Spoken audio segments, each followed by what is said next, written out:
Luqmanu libnihi taron ya bunayya tasghiru mahabbatin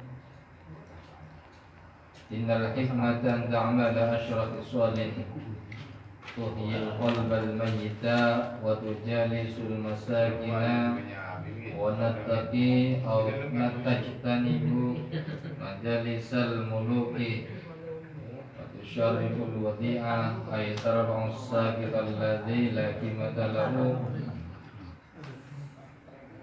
wa tuharrirul abidah wa nuqbil gharibah ay tanazzala min bu'din min baladihi fi manzilik wa tu'ayyinul faqirah ay malikin wa tazidul ahli syaraf syarfan bi an tu'allifahum wa li sayyidi su'dadan bi an tukarrimahu ukiya annahu ijtama'al kasai qala Luqman.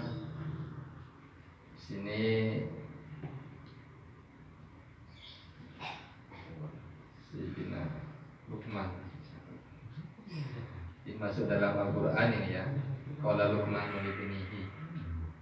Jadi di Al-Quran itu diterangkan yaitu Luqman ini termasuk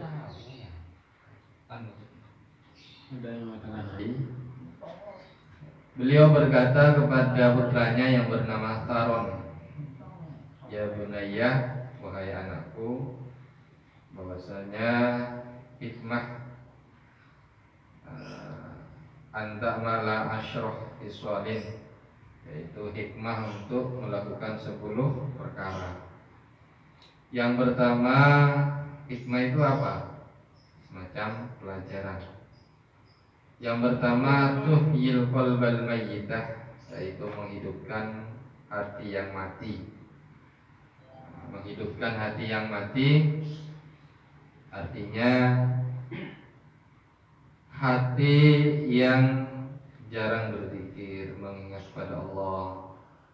Pokoknya di sini hati yang mati ialah yang jauh daripada Allah Subhanahu wa taala.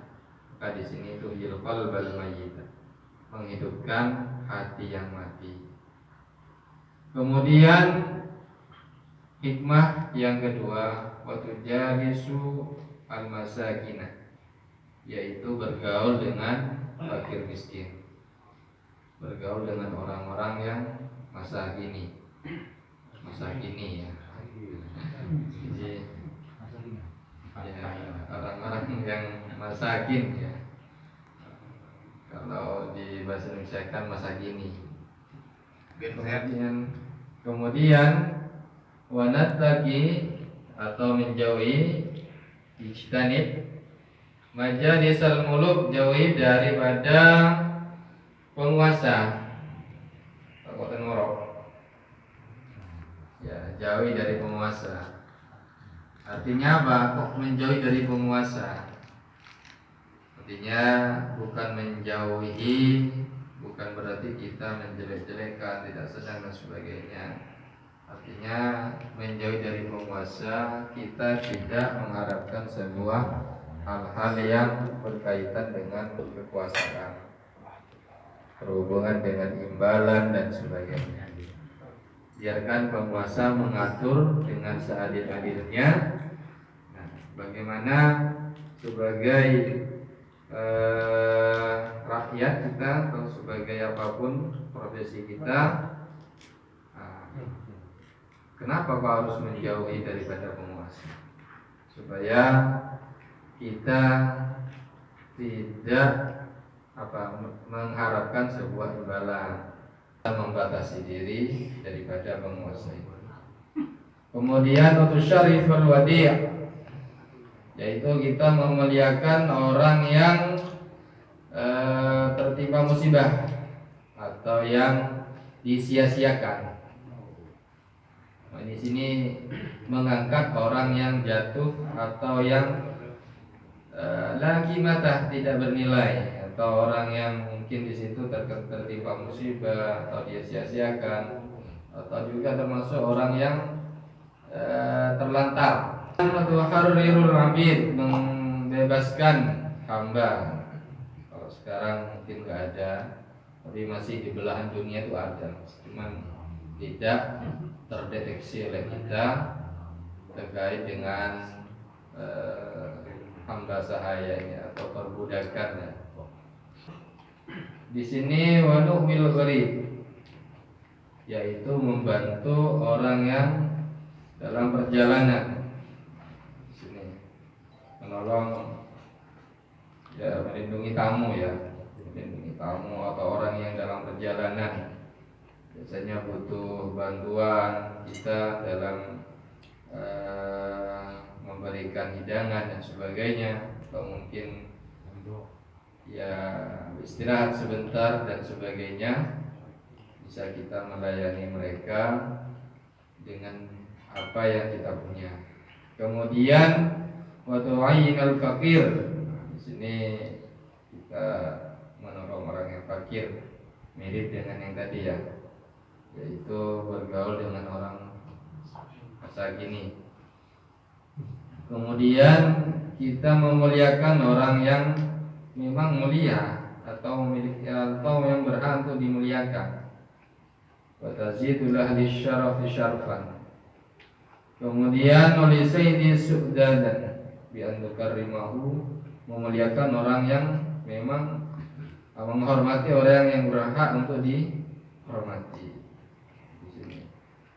Kemudian yang terakhir yaitu 10 itu adalah di sini banyak sekali, cuma dijadikan satu dalam kitab ini, yaitu kesemua hal itu lebih baik daripada harta.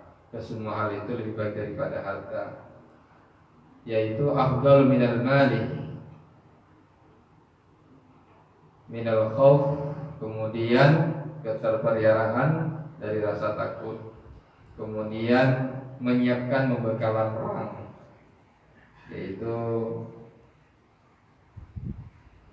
wa iddatu fil harbi al muqatil.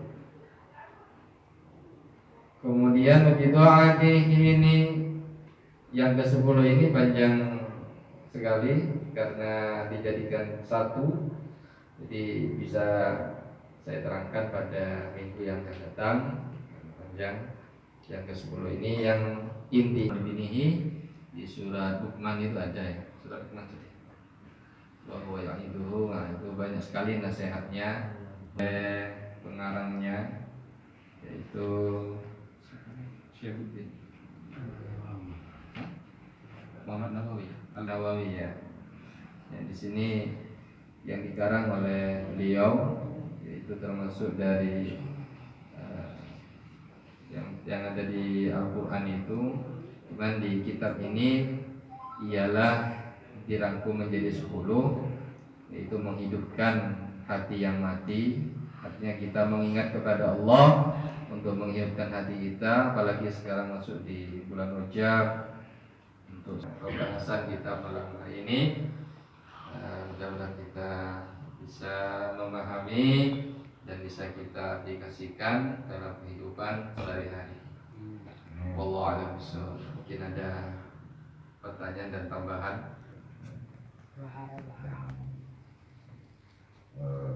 Hubungannya tentang dengan berpikir dengan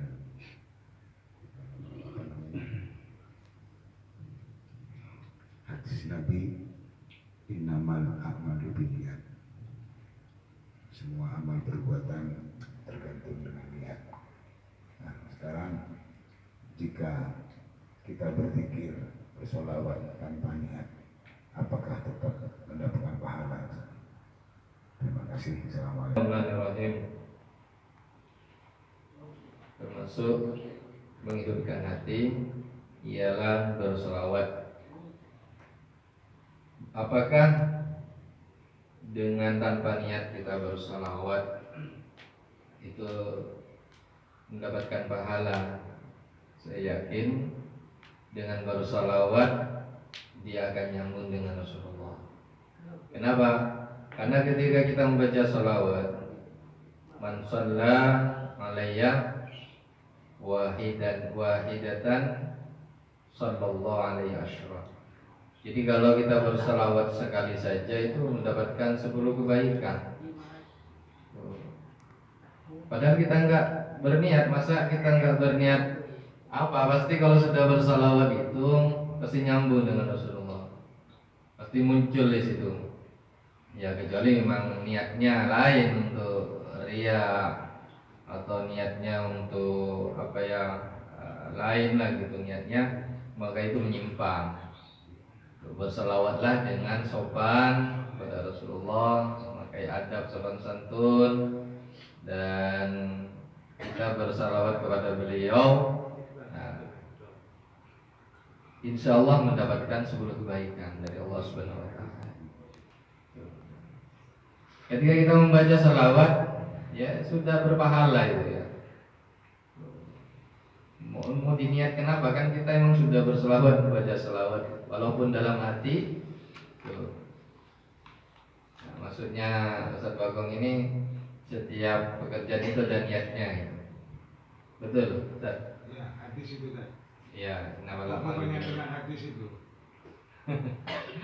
Ya, dan saya Lebih yakin. benar mana hadis dengan sholawat itu? Gimana?